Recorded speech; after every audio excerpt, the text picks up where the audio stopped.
ৰাজনীতিৰ আৰু বহু খবৰ আছে কি হৈছিল বৰপেটাত কি হৈছিল কুকুৰাঝাৰত কি হৈছিল গুৱাহাটী তাৰ বিষয়ে আমি বিশ্লেষণ আগবঢ়াম কিন্তু তাৰ আগতে গহপুৰৰ ঘোঁৰাৰ কাহিনী ক'ব বিচাৰিছোঁ দুটা ঘোঁৰা স্থানীয় ৰাইজে সেই ঘোঁৰা দুটাক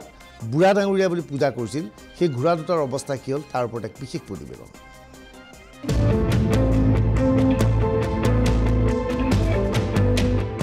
ইমান দিনে ঠিকই আছিল হঠাৎ ওলাল মমিন আলী আহিয়ে ক'লে ঘোঁৰা দুটা মোৰ মোৰ নাম মমিন আলী মোৰ ঘোঁৰা আছিলে বগা সিহঁতে পূজা পাঠ কৰি ৰঙা কৰি দিছে ঘোঁৰাটো মোৰ হয়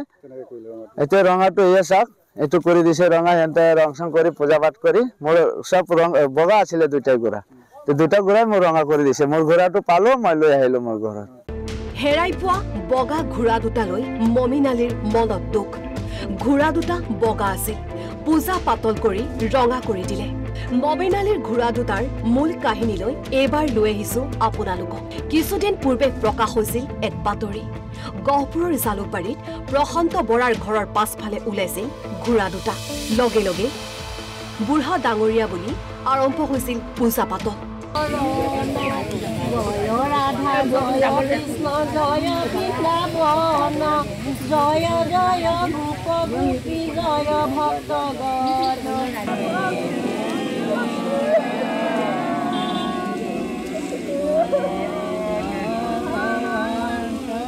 প্ৰশান্ত বৰাৰ ঘৰৰ পাছফালে সৃষ্টি হৈছিল মেলা সদৃশ পৰিৱেশৰ আই লম্ফা বুলি একাংশ মহিলাই কৰিছিল এনে আচৰণ ঘটনাই সমগ্ৰ গহপুৰত চাঞ্চল্য সৃষ্টি কৰি থকাৰ সময়তে বুঢ়া ডাঙৰীয়া বুলি পূজা কৰা ঘোঁৰা দুটাৰ মালিক আহি ওলাল মমিন আলীয়ে ক'লে কেইদিনমান পূৰ্বে হেৰাইছিল ঘোঁৰা দুটা হেৰুৱা ঘোঁৰা চমজি লৈ নিজ পাতে গ'ল মমিন আলী প্ৰশান্ত বৰাৰ ঘৰৰ পাছফালে এতিয়া নিমাওমা পৰিৱেশ বিষয়টোক লৈ গহপুৰত চৰ্চা চলিছে য'ত ভক্তিয়ে সীমা চেৰাই যায় তাতে আৰম্ভ হয় নেকি অন্ধবিশ্বাস কথাবোৰ ভাবিবৰ হ'ল গহপুৰৰ পৰা সমীৰণ বৰা NB নিউজ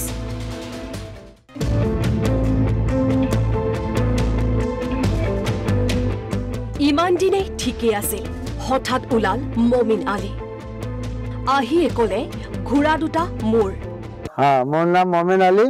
মোৰ ঘোঁৰা আছিলে বগা সিহঁতে পূজা পাঠ কৰি ৰঙা কৰি দিছে ঘোঁৰাটো মোৰ হয় এতিয়া ৰঙাটো ইয়ে চাওক এইটো কৰি দিছে ৰঙা সিহঁতে ৰং চং কৰি পূজা পাঠ কৰি মোৰ চব ৰং বগা আছিলে দুটাই ঘোঁৰা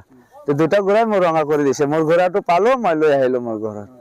হেৰাই পোৱা বগা ঘোঁৰা দুটালৈ মমিন আলীৰ মনত দুখ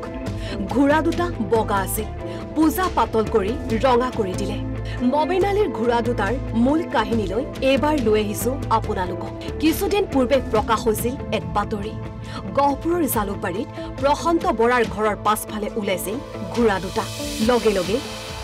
বুঢ়া ডাঙৰীয়া বুলি আৰম্ভ হৈছিল পূজা পাতল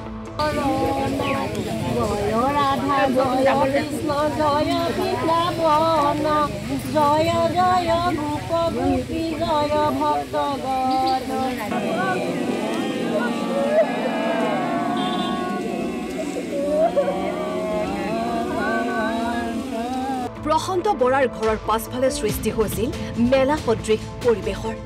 আই লম্ফা বুলি একাংশ মহিলাই কৰিছিল এনে আচৰণ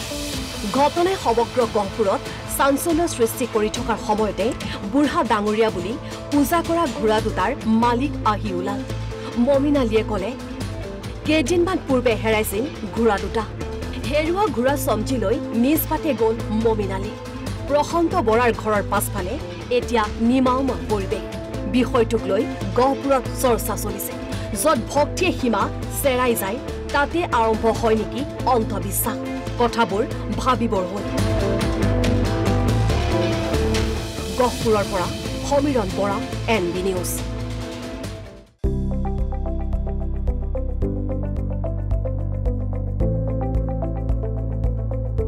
NB নিউজ সহজ সৰল ভাষাত নৱভাৰতৰ কথা